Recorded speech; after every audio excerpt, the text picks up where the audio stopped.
I thought the stuff about how this is a global phenomenon was somewhat important. Not that the majority of Americans are watching or paying attention to this stuff, but I think there's a little bit of a misunderstanding in terms of disentangling how much of the inflation is coming from Biden's stimulus bill versus how much is just endemic and just going to be part of the world that we live in going forward. So outside of that, I don't think there's much there.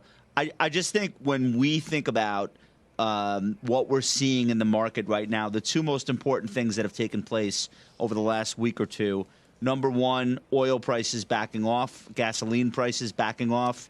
I think we've had 8 straight days of falling gasoline prices nationally.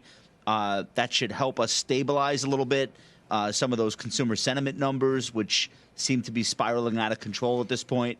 And then number two, take a look at the 10-year yield.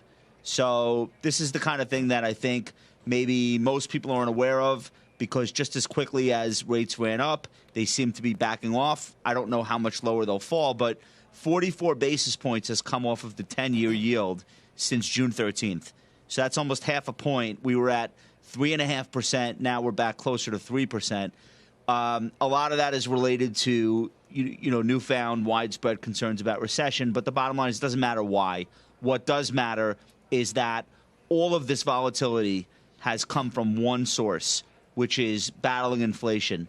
So if you get rates calming down, which we have now, and you get oil backing off of its recent highs, which we have now, that's maybe enough of a foundation to say that we may have temporarily found a bottom. I don't know if it's the bottom, but stocks seem to want to stabilize here, and getting follow-through in the form of even flat stock prices is better than one-day wonder rallies with no follow-through where we're making new lows right afterwards. So that's what seems to be taking place this week. Joe, I just want to be clear. Do you think we're reaching peak inflation, or we're near peak inflation? Is that what you're saying?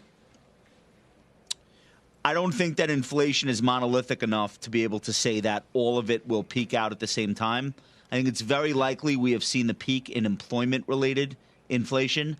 Now you're starting to see layoffs. There are about 100 companies in tech and media that are downsizing. The Wall Street Journal had a big feature about companies pulling offers and kind of like the shadow employment stats that haven't hit the headline numbers, but that's already starting to turn. I suspect business owners are going to get a little bit of relief if and when they want to keep hiring. We'll see what happens. Oil is really not related to that, though. So you could have a situation where labor costs slow down, but energy prices keep rising through the fall. So it's important that we think about the sources of inflation and understand that they have different drivers. Even though concurrently inflation is up across the board, it's not going to stay that way in all categories.